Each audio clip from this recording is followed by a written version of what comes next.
Last time we discussed about the etiquette of Muhammad sallallahu alaihi wasallam. Adab, when the Sahaba were relating to Prophet Muhammad sallallahu alaihi wasallam, some of them were talking, and Allah Ta'ala doing that. Anybody who continues upon that, then the person is evil. They must go to Prophet Muhammad sallallahu alaihi wasallam until he finishes their lecture or whatever was doing there. But when it comes to a decision that will be they should refer everything back to Prophet sallallahu alaihi wasallam. Once they make the decision, inshallah, they are free. Number one, if someone wants to go from one issue or the other, they should take permission. As Allah says, those who take permission from Prophet Muhammad sallallahu alaihi wasallam, they are the correct believers. Those who Allah Ta'ala grants the favor in dunya, He promises them also in akhirah. Lastly, Allah Ta'ala says, for those who take their decision and before they do anything, they consult Prophet Muhammad sallallahu alaihi wasallam. Allah should be giving them permission. Even when it comes to matter of their personal life, Prophet create time for them. With that, in Allah, we should seek Allah's forgiveness for those who are wrong, and then those who are here to do that. Allah Ta'ala is most forgiving, most merciful. May Allah forgive us and also grant us His mercy. لا تجعلوا الرسول بينكم كدعاء بعضكم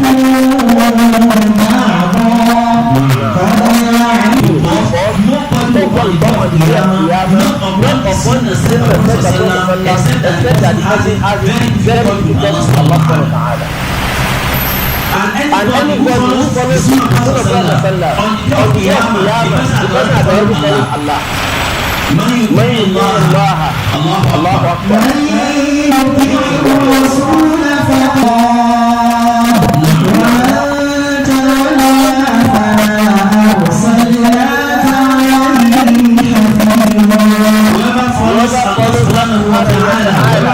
Rasulullah sallallahu alaihi wasallam, the best certainly follow Allah subhanahu wa ta'ala. And Allah said, once you do that, leave them. We have not raised you as somebody who will be putting or not into their affairs. Deliver the message, leave them. Whoever says it's good for them, whoever resist you, they will come against you. Now, one of the injunctions, now etiquette for addressing Muhammad sallallahu alaihi wasallam. How do you use the Prophet Muhammad sallallahu alaihi wasallam? Allah said to Sahaba, when Islam started, we made mention in Surah An-Nur. Some of them will just come from this mosque to meet Prophet Muhammad sallallahu alaihi wasallam. It is not to make them sad. And he said we are feeling today until Allah Ta'ala said, no, once we eat whatever you want, let everybody go. Because my Rasul is in a box to a corner. And he doesn't want to offend anyone of you. But Allah doesn't shy. He doesn't shy for anybody. Once we do this move, the same way as we address Prophet in our own manner, with lack of respect. Allah Ta'ala says, لا تجعلوا دعاء الرسول بينكم كدعاء بعضكم بعضا. Don't ever make yourself the way you call yourself. Don't call Prophet sallallahu that. Don't make the calling of Prophet Muhammad sallallahu they're like the calling of you one another. When you want to call your brother, just say Ibrahim Zo. You want to call Afatah, say Afatah Zo. That is between you and your brother. This is something we need to clear. Today, some cultures in Nigeria, you say Yaro. Somebody of 10, 5 is calling his mother Larry Zo, Lagigi, his grandmother. That is lack of respect. No matter how. Lagigi, somebody will call his own mother. Allahu Akbar. Larry, Zo, Audu, Larry, his own mother. Lack of respect. Some will call their own grandfather. Because of their own culture, they are enmeshed in that and they don't see anything. No. It goes to the extent that even there are certain things that will make jest of that Sharia comes to ban. Even though in our culture we accept it, in Sharia it is non and void. For somebody, especially in the northern part of the country, you call somebody Makao, because he doesn't see. And he sees as nothing.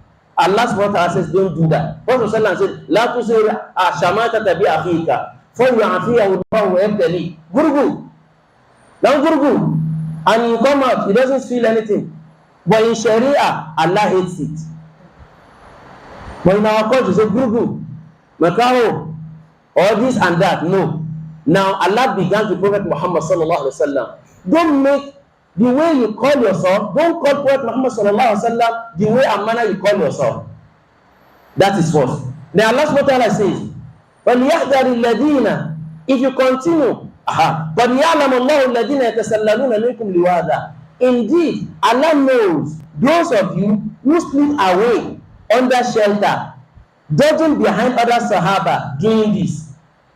And فَلْيَحْذَرِ الَّذِينَ يُخَالِفُونَ عَنْ أَمْرِهِ, let those who go against the commandment or instruction given by Prophet sallallahu, let them be aware of what Allah subhanahu wa ta'ala says, and to see fitna, that they may encounter fitna, trial from Allah. Or you see adabun alim, or Allah subhanahu wa ta'ala afflict them or afflict on them a painful punishment.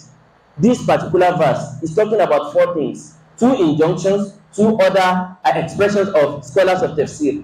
Number one, the calling here, the scholars of tafsir said it is of two categories. The first call is the way we normally call ourselves. Even ourselves, we don't like somebody who will be fighting because you don't call him Al-Haji. Then, let alone Rasulullah sallallahu alaihi wasallam. Somebody will be fighting because you have called Al-Haji, you have called everything, but you refuse to put OON. You refuse to put MNI.